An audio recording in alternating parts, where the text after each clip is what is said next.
muuqaal daqiiqado badan ay ilmeynayso ayay iska soo duubtay. Waxaa indhaheeda ka disqayay ilmo badan. Waxay dareemaysaa murugo badan. Ma jiro caawa muuqaal la xiriira iyadoo qoslaysa. farxadii oo idil way ka guurtay. Qofkan ka hadlayo waa Adno oo ka mid ah gabdhaha kuwada ugu caansan ee isticmaala baraha bulshada, qaasatan barta YouTube-ka. Laakiin saarin xanuun badan oo Adno ku dhacday ayay soo bandhigtay. Waxaana ay ka hadashay xaalad iminka haysata. waxaa Adno laga jabsaday barteeda YouTube-ka, taasoo keentay in caawa walwalka ugu weyn uu soo wajaho. Muuqaalka gabadhan ay iska soo duubtay iyo erayada ku jiray oo ahaa kuwa murugo xambaarsan ayaa waxay tiri sidan: hanti oo dhan YouTube-kayga ayaan ka lahaa, caruurteeda iyo qoyskayga ayaan ka biili jiray, balse hadda waa la iga jabsaday, mana aqaano qofka iga jabsaday. 600,000 oo qof ayaa ku xirneyd heerkaana.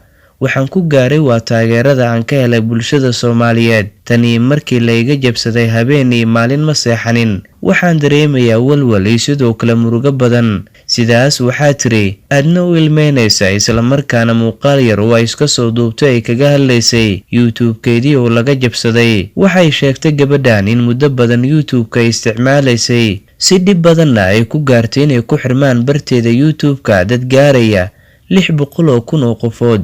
waxaan haminayaa ayay tiri inaan gaaro 1 milyan oo qofood, laakiinse taas ma aysan suurtagelin oo waxaaba dhacday in la iga jabsaday barteeda YouTube-ka. hadda waxaan dareemayaa xaalad walwala. waxay soo wajahday murugo xoogan. waxaan la ilmeynaya wax kale maahan hamiga aan lahaa iyo sidoo kale heerkaan islahaa waad gaari doontaa. wax kasta si fudud ayay isku bedeleen. waa laga yaabaa inaad tiraahdaan YouTube-ka ayay gabadhan isku dhiibtay xaggeeda, laakiinse dadka qaar oo kaliya ayaa dareemi kara marxaladda YouTube-ka qofka la qabsada iyo xaaladda la xiriirta marka qofkaas hami dheer YouTube-ka uu ka leeyahay iyo dhibaato la xiriirta xagga YouTube-ka markay soo wajahdo iyo sida uu la jaanqaadi kara xagga nolosha. Adna waxay sheegtay hadda in saacado badan hurdada ay seegeen tan iyo markii laga jabsaday barteeda YouTube-ka.